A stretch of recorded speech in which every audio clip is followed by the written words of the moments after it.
ground between light and shadow, between science and superstition, and it lies between the pit of man's fears and the summit of his knowledge. This is the dimension of imagination. It is an area in which we call the Twilight Zone. A show that explored what would happen if fiction could happen within our reality. It would be followed up by a show called Twin Peaks, a show of a man investigating a murder in the small town of Washington, where he would walk that thin line between fiction and reality. This would cause the studio Remedy Entertainment, the ones behind the Max Payne series, to create their own confusing story, in which fiction would start to bleed into our reality, and vice versa. This story would be the very confusing story called Our story doesn't actually start with Alan, but rather in the 1960s with filmmaker and poet Thomas Zane and his wife Barbara, who have discovered that in the small town of Bright Falls, the lake contains the ability to have works of art change reality. They and their close friends, who are also artists, plan to use the lake's abilities, but one day in the 70s, while diving into the lake to find out the source of its power, Barbara drowns. Convinced by a friend to use the lake to bring her back, Zane writes a story that revives his dead wife, but it's not Barbara, but instead something wearing her face.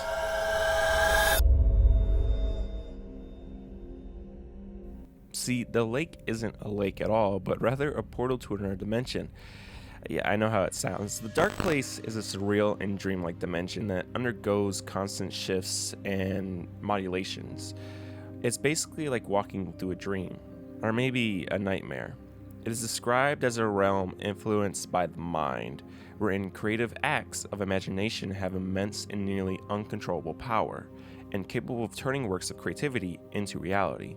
And in this dark place lives the Dark Presence, a supernatural entity that basically exists in the dark place.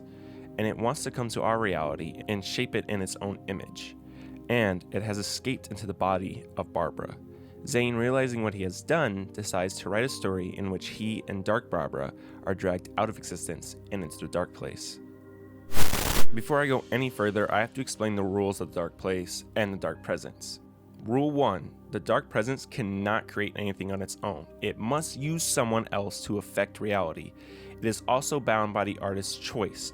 While it can manipulate and influence the artist, once an artist taps into the lake's powers, it can use it to their control. For example, it cannot stop an artist from using their art to create a weapon against it. We will see it manipulate many people to get around this rule. Rule 2. While artists can manipulate reality through their art, they are bound by what already exists, meaning they cannot just write someone or something into existence. Kind of. I'll explain later. Rule 3. For it to rewrite reality, the art must meet a certain criteria. It has to be good. No shortcuts. Alan just can't write a once upon a time there was a dark entity and it was beaten. The end. Understanding these rules will be very important later down the road. For example, Zane would need to make sure that the Dark Presence never escaped, so while trapped in the dark place, he continued to write. First, he wrote about a Lady of the Light who would help protect Bright Falls and objects that Zane left behind for the hero, a hero he wrote by the name of Alan Wake.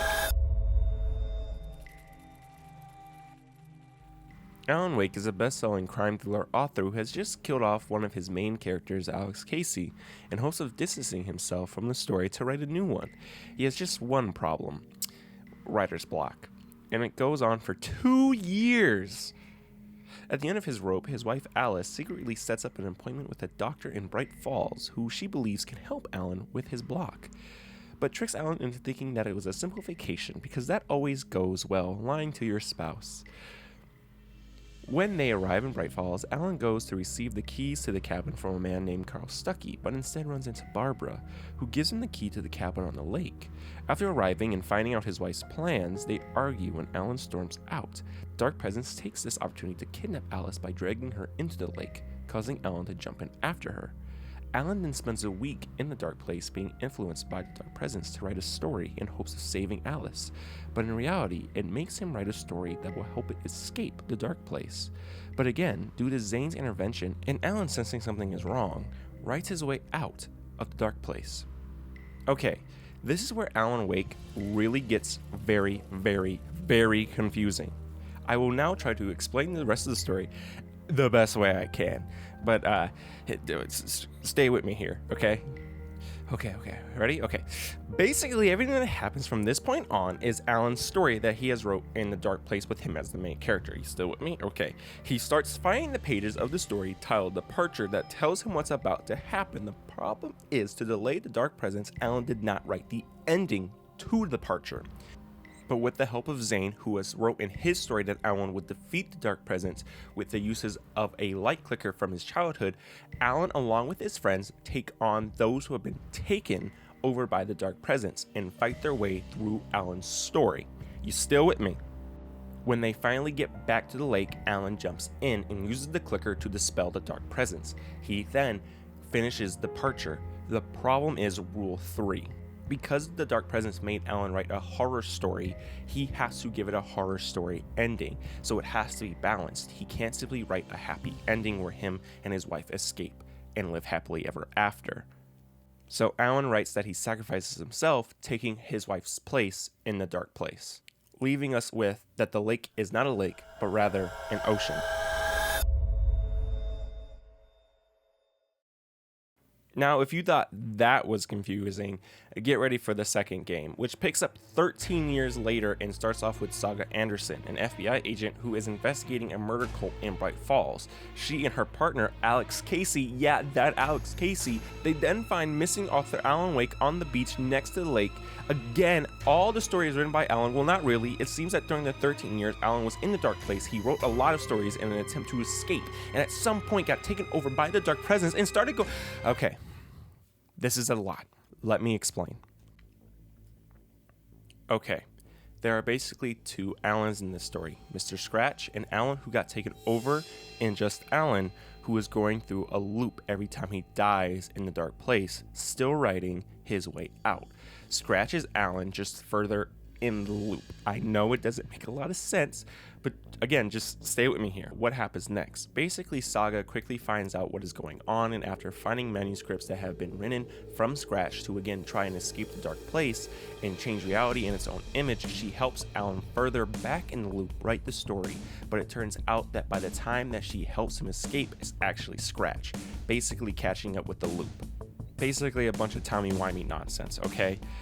But this all boils down to Saga getting sent to the Dark Place after freeing Alan for real this time from the Dark Presence. The problem is the Dark Presence immediately jumps into Alex Casey, so now they are still fighting against it. The rest of the story is Saga and Alan working together to finish the story that Alan has been writing to escape the loop. And again, because of that pesky Rule 3, they have to write an ending that has a sacrifice. So, they come with the idea that they'll write an ending which Saga will use the clicker to get the Dark Presence out of Casey. It will then go back into Alan. She will then use a bullet of light, I'm not making this up, to shoot Alan in the head, which will finally kill the Dark Presence, but not Alan. Which is only revealed after you complete a New Game Plus run of the game where you finish the loop finally on that playthrough.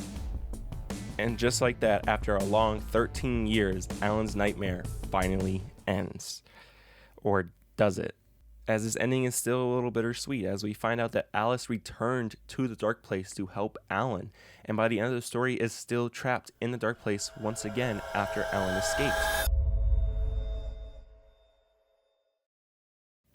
Okay, so the first game came out in 2010. I was 9 at the time I played this, and I was confused. And I played it years later when they released the remaster to understand the story better because I knew the sequel was coming out. And I'm gonna be honest, it didn't help. I was still as confused. It took me reading the wiki and theories to finally understand what had happened. And then when the second game came out, it answered some questions, but then once again, it still left me with a lot of questions. For example, Alan is Zane. When Zane wrote Alan into existence, which goes against Rule 2 by the way, he gave Alan his face. So no, there's no way this baby was born with the same face as the man writing it. Zane wasn't really an author, but a filmmaker, so it makes sense that he would just describe himself as the main character of the story. The similar problem exists with Casey, as Alan even states in-game that Casey looks exactly how he imagined him to be. He looks exactly like I always imagined Casey to be. It's uncanny. But the second game introduces Rule 2, which means Alan can't write things into thin air. They need to already exist. And all of Alan's gameplay sections follow this concept. As when he starts writing his way out at the beginning of the loop, he uses Casey as the main character investigating a murder cult in New York, which he would then change to Saga investigating in Bright Falls at the end of the loop. This leaves me with the question of, did Alex Casey exist in the real world while Alan was also writing a very famous book series? Or was it just a coincidence that then when Alan started to write in the Dark Place that someone named Alex Casey then had to start going with what Alan was writing? Honestly, not only do the characters barely have a grip on what's going on with their reality, neither do we, and yes, that can be very annoying at times, and it's up to us to try and interpret it and figure out the mystery, and that's why I wanted to make this video, to talk about this mind-boggling story and to see if I could make sense of it and help someone put some of the puzzle pieces together. And to be honest, this video probably won't do this game much justice. To get the full experience of Alan Wake, I do recommend playing it. You just have to dive into this ocean and start the loop. And that's going to be it for this video, guys. I do hope you guys enjoyed this very confusing string of me talking about a game that I barely understand but really love. Let me know what you guys think about Alan Wake, and I'll catch you guys in the next one. Bye-bye.